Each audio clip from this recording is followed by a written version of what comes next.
Malawian Camera.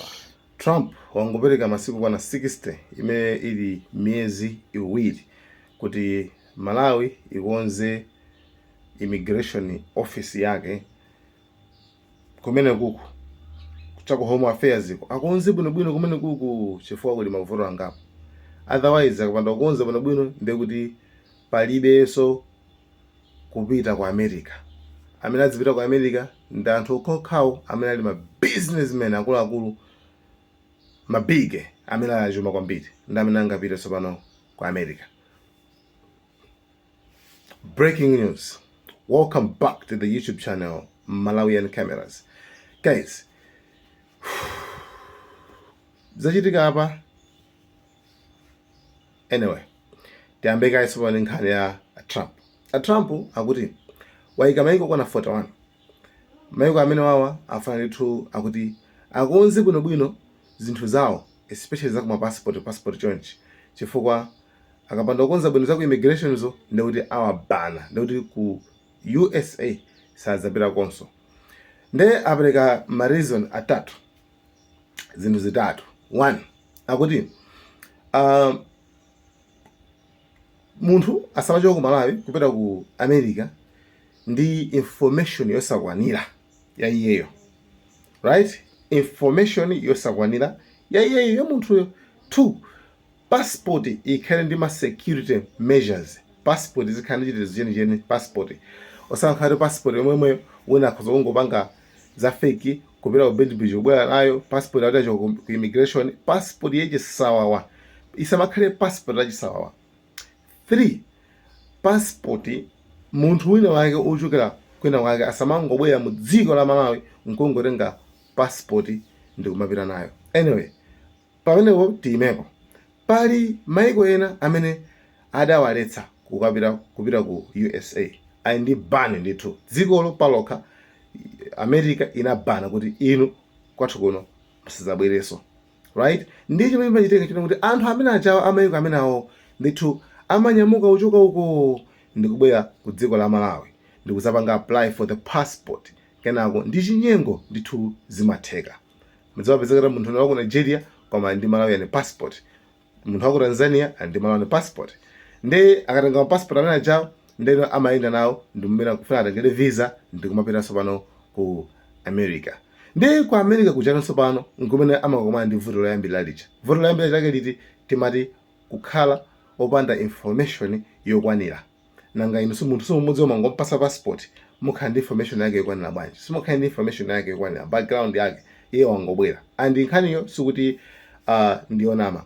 Remember Auladi Musa ali Minister of Home Affairs, right? Ana gira nditu chito, anani nduna nditu ya Home Affairs.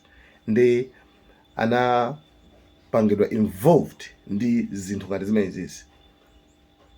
Akuti negligence on duty. It's either akuti amakhala na magona pa ntchito mpaka na ma passport amapangidwa issue. Passport amapangidwa issue kwa anthu ena kuti ndi ma travelers. Kumapereka citizenship kwa anthu ena. Munthu wina oti ochoka ku dziko lobanidwa nkubaya ku Malawi kuno nkutenga passport ndi kumayenda nayo kumapita nayo kwina kolusumena angapitako. Nde zinthu zimenezo zimene zapangitsa kuti Auladi Musa mpakana apite ku ndende. DPP namanga ndithu kuti akulu izinthu zimenezi. I think so, if I'm not mistaken, anapasidwa ban kuti iwo ndi family yawo asadzapiteso ku America. Yes, chifukwa ena kuti amapanga issue ma passport kwa apatsa anthu ena pamene ali osaloledwa kulandira passport. Nde ngati Katangala ameneyoyo amene timakhala naye ngati mudziko amene ena akamapanga andale akamapanga, you see, this is how it affects us. Zikupanga affect anthu osalakwa.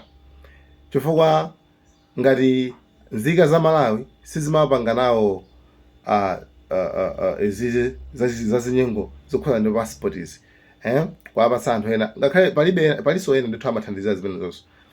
Amalawi ena ndithu amathandiza zimene apa asadandaula ndi uperekezo ku immigration ndithu ukatenge passport. Koma akudziwa kuti munthuyo siwa ku Malawi. Munthuyo palibe njira zenizeni zoti sanakwanirise afa akuyenera kukhala ndiye ndi zinthu zomuyenereza kuti iyeyo akhale ndi passport ya ku Malawi. Nde kuli ngati zinthu zingapo zimene zili zofoira kwambiri zimene makamaka ku immigration zimachitika, zimene zozo kufoira kumene kumachitika kumene koko komanso katangala amene amachitika ku immigration ko ndi amene akupangitsa kuti Trump akuti afuna ayibane ndi angopereka 60 days, miyezi iwiri kuti zinthu zimene zipangidwe sorted out. Otherwise ndi kuti akubana, ndi kuti palibenso kupita ku America. Ndi akuluakulu bwana china Nepman apita kale. Hey guys, komabe actually it's ndizoipa katangale upanga ena ukupanga affect anthu ena. That's why Malawi most of the time let us speak up.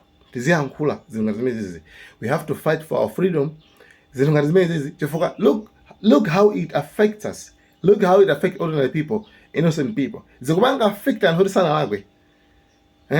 Ena anthu tikuzuzo ena anthu panopa mukuyesera panga apply kuti mupite ku America visa chanchani then boom Trump akangobwera kongobana kuti musapite ku America.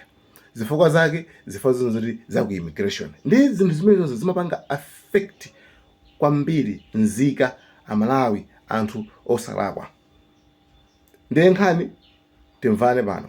Nkhani ndi imeneyi ikuti ku America ko afuna abane passport yako ngoti ya Malawi ayi munosalowa.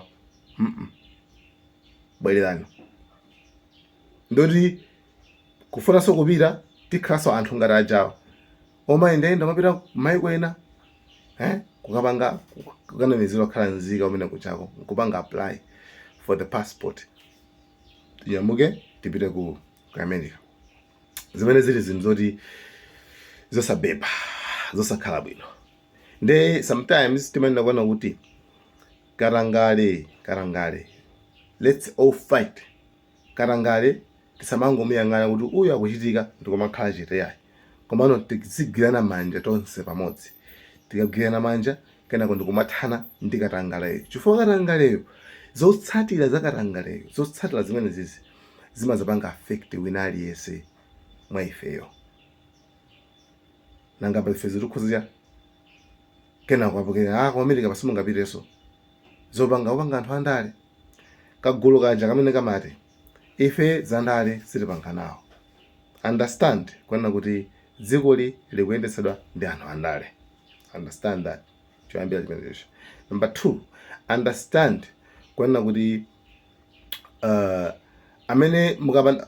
if you're not interested in politics or politicians, and I'm so interested with politics and politicians, just know kuti politicians are interested in you because you are their business. Tikenchijewa enano simusangasidwa ndi zandale masanda anthu andale, komano mudziwe kulero kwamene kuti andale amasangasidwa nanu chifukwa inuyo ndi business yayo. It's up to you guys. Thank you so much. Malawian Camera.